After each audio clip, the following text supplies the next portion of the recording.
Já z TV Vlaštovky. Hlavně nejsem openou představit drahou ženu žížalu za kamerou.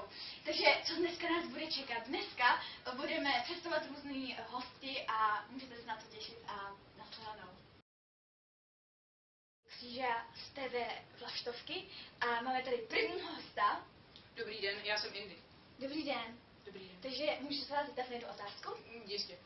Takže, co myslíte, že se stane v roce třeba 2030 nebo prostě někam hodně daleko, kam ani nedohlédneme? No tak já myslím, proto tady držím ty utěrky, já myslím, že se bude psát na tyto utěrky, protože jsou velmi ekologické a svět se stane velmi ekologický. A myslíte, že se zrovna na tady ty utěrky? Rozhodně, v podstatě to bude fungovat jako ve středověku, se to takhle rozbalí ten svitek a bude se to číst. Takže děkujeme moc za odpověď a přejeme krásný zbytek dne a snad to vyjde. Kříža a TV Vlaštovky. Právě tady máme prvního náhodného cestujícího a tady představíme. Dobrý den. Dobrý den, dobrý den.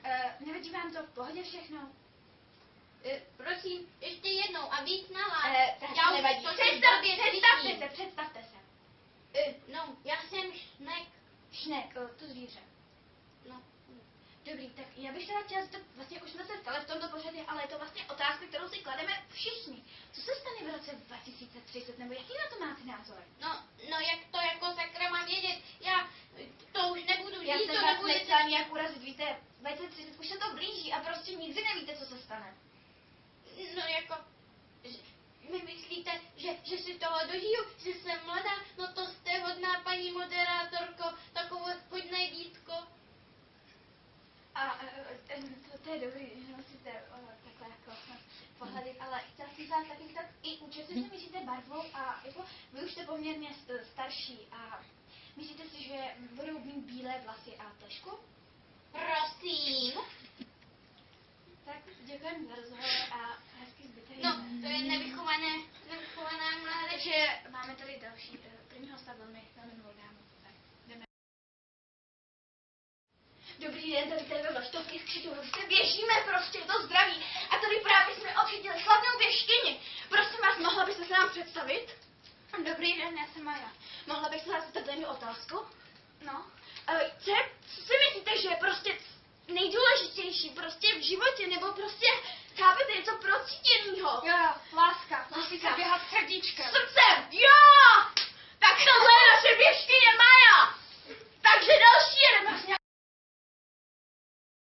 Dobrý den, tady Kříža a TV Vlaštovky a máme tady našeho posledního hosta a nejdůležitějšího slavnou vědkyni. Dobrý den. Dobrý den. Mohla byste se nám prosím představit? Mříža.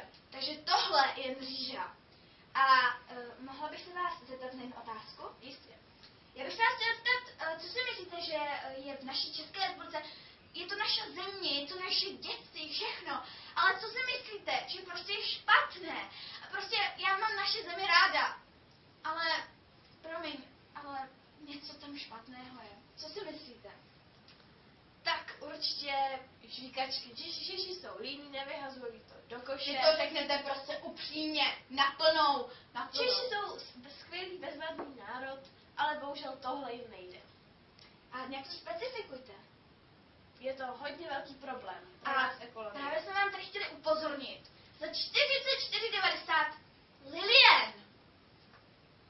Tento produkt jsme vynalezli s kolegou a je to na odstraňování žvíkaček z chodníku. Takže to budete mít v dole poblízku, kdybyste chtěli, tady slavná vědkyně to prostě umí. Tak my se s váma chceme rozloučit. Doufám, že se vám video líbilo a tady TV Vlaštovky a ahoj.